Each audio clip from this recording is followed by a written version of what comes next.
Hey, you guys, I wanted to come on and talk about a video that I saw, and it may be old news for you guys, but it was on a podcast that was done with Lindy from Married at First Sight San Diego season 15. She talked about a dark place where she really and truly wanted to end her life because of reality TV. So, y'all stay tuned for more. We keeps it real, expressing how we feel. Whoa. So come on in and sip some tea. Join the Chloe family. We're about relationships and review, making it fun and just for you.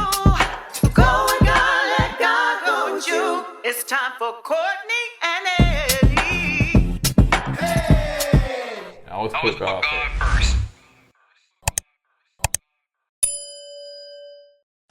Hey, you guys, my name is Courtney, and welcome to our channel. My husband Eddie is downstairs on the treadmill, honey. So I said, let me come up here and talk to our people, honey, and see and let y'all know what had been going on. So if you're brand new to this channel, you haven't subscribed yet, go ahead and hit that subscribe button down below. This channel is about relationships, entertainment, and reviews. And y'all, let's get into it. And I don't know what all the other stuff my husband be saying, child, because this is so impromptu.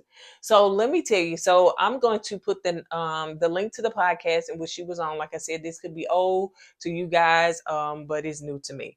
And also, yeah, I think I was going to put another link in there. But yeah, so I'll put those in the description so you can go over there and watch it. But it is a tell-all. The name of the podcast is called The Tell All Pod.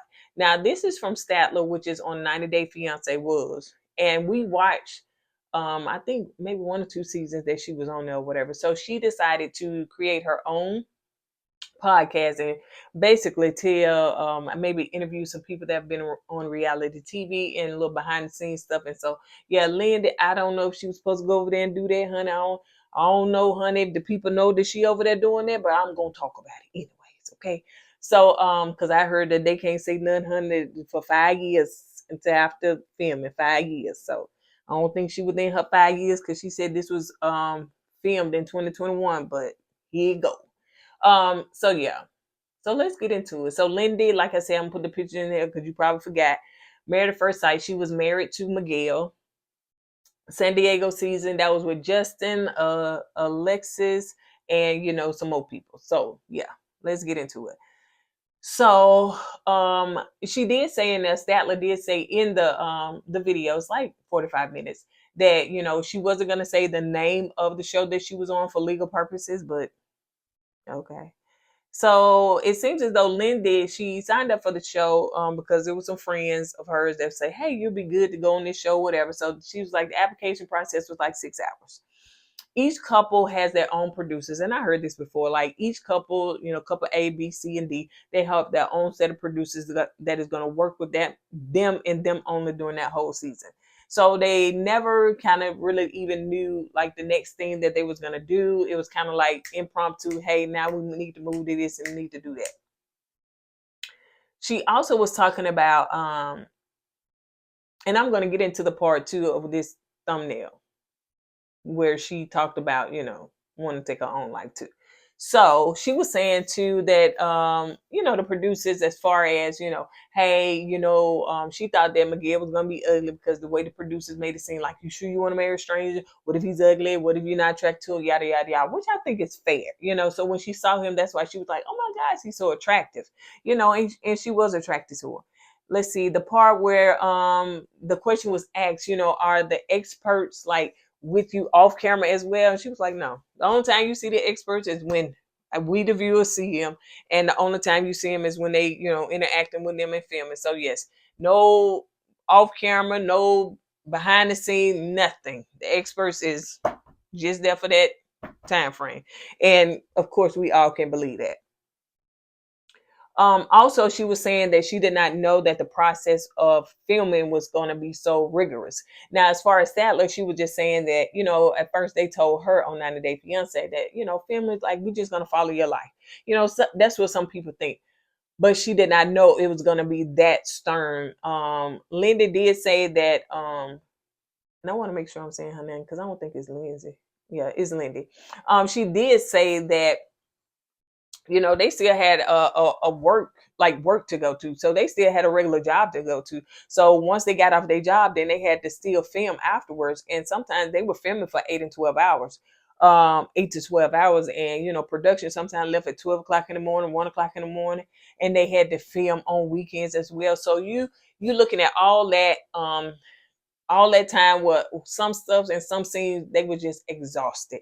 So sometimes it was a little moodiness or whatever, because they were tired, they were exhausted, just tired of filming. So she also said that some of them lost weight, like 20 pounds, because they did not get a chance to eat. She said they did not feed them. They had scenes for hours and they did not get fed. They had snacks here and there, but they had a lot of alcohol. They made sure the alcohol was in full effect. And I heard the same thing from some of the cast from Bravo, some of the housewife shows and stuff like that, that I think somebody may have sued them or something like that, because they provided the alcohol, and they made sure. And I think the lawsuit was that they was encouraged to drink. Now she didn't say that, but she said they did have alcohol and they had little snacks, but a lot of times that they were just like hungry, so they didn't have food. So, and I think that was a thing as far as to Love is Blind, which are the same producers that they was complaining that they were not getting fed. So Statler was asking her, did she feel like, that this was a lot? Because she felt it was a lot on 90 Day Fiance. Did she feel it was a lot? Did she feel that therapy was needed? And she was like, absolutely. They definitely needed therapy. But when they needed to talk to somebody, they were, what I'm saying, encouraged to talk to producer. And she was like, well, the producer is here to, of course, produce a show. So why would I want to vent to the producers or talk to the producers? And we have seen scenes where the producers went after the people and they was like, I can't do this. And the person vented to the producer. And I ain't never seen in that scene where the producer gave some, good advice, except for get back in there. You can do it. Don't walk away, because they there to again produce a show. She did get into this, which is very dark to me.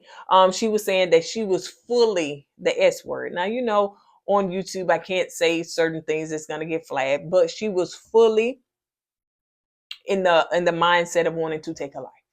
So she said, I was fully idle, you know. And she said her mental health really suffered. And she was really talking about, I guess, during the show and afterwards. She asked for therapy, mental health, she asked for therapy and stuff like that. And she said that they all given 4 sessions of therapy. You know what I'm saying? I guess they could take it or leave it, but they was all given allotted for therapy session. She said, but she requested more. She needed more because her mental health was really suffering. And she said, she asked for more and they gave her like, 2 more or something like that or whatever. But she was like, she really needed a year.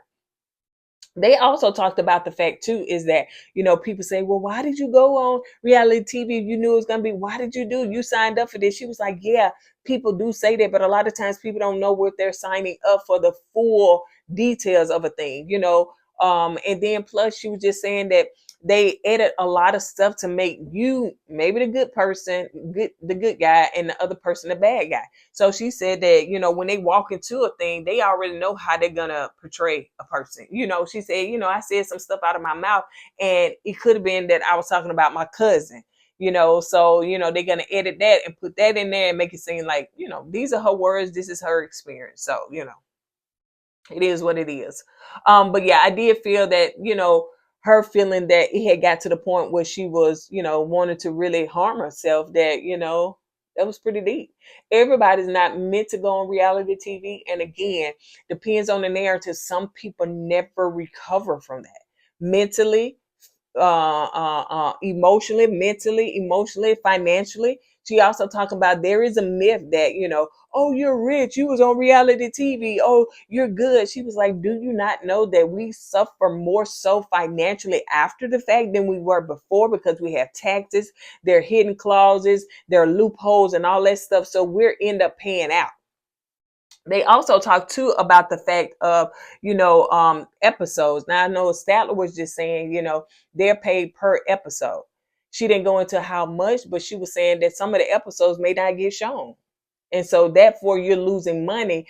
And Lindy was saying that they are paid per episodes, but it takes so long for an episode to air, and it takes a long time for an episode to be filmed. So you may be filming one episode over a week or 2 weeks worth of time, and think about how that is in hours.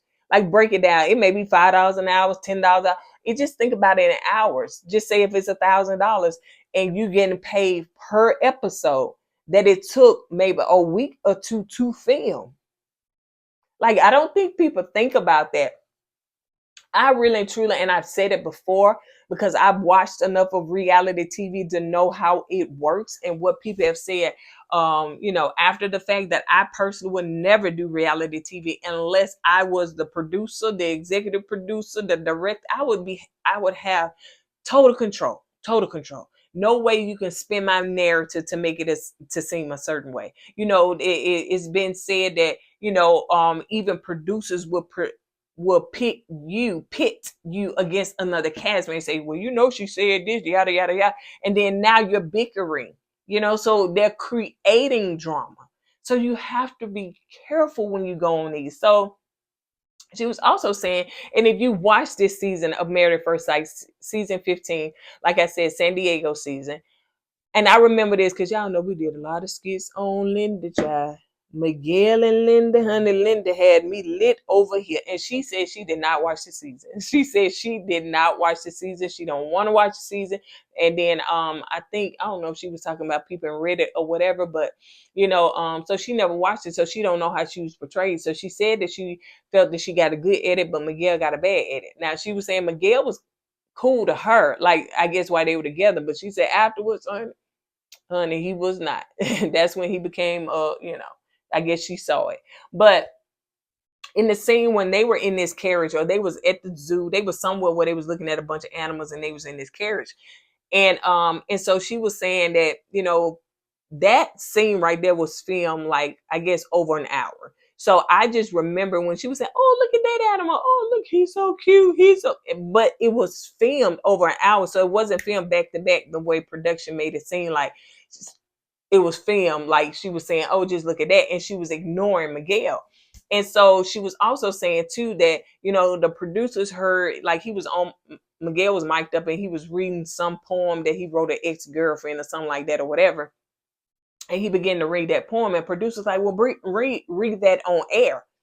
And so when we saw he was reading it on air, it made it seem like she was ignoring him and saying, oh, look at that, look at that. She was just saying, I know he wrote that for his ex. Why in the heck would I want him to read that to me? And why would I sit there and like, oh, that's so sweet. So she was like, no, that wasn't the case. So to us, it made it seem like, so it's those type of things that we have to be mindful of when we are watching reality TV, and when we get these people so much flack for what we see. Again, they did choose, they did sign, they did all the things. And I know that, when it comes to certain stuff, it's just like, okay, well, that's just how you are. But some stuff can be edited to make it seem like it's a certain way when it's not. You know what I'm saying? So, like I said, I'm gonna drop the link and probably put it in the comments and pin it so that you guys can go over there and watch it if you want to watch the whole thing. But I thought it was just so dark for her to feel like that she wanted to, take her life. And I think they even talk about people in reality TV that have taken their life. You know what I'm saying? Like, this stuff is serious, and when, like I said, some people never recover from it. They never, when they're in public, I think she was saying that Miguel done got cussed out, in public. So when they're in public, people criticize them, especially if they're on a show that garners millions of viewers, like Lifetime, Married at First Sight, like a 90-Day Fiance. You know what I'm saying? Some of these other ones don't get that many views. So, child, if you've seen the public, child, you just keep trucking, honey. Ain't nobody gonna know who he is. But a Married at First Sight, oh yeah, chances are, yeah, people. Because if you're just talking about the viewers, some people watch it on demand. Some people watch it a few days late.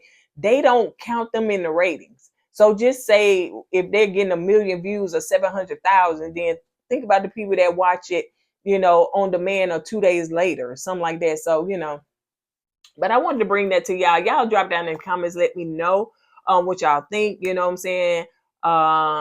Yeah, like reality TV, y'all, it can be very dark. we already know Hollywood alone can be very dark. But just think about reality TV, because everybody is driving the pitch to make more money. They're driving the pitch to make great TV. They're driving an audience to watch them, to get the next view, to, you know, be the next big thing.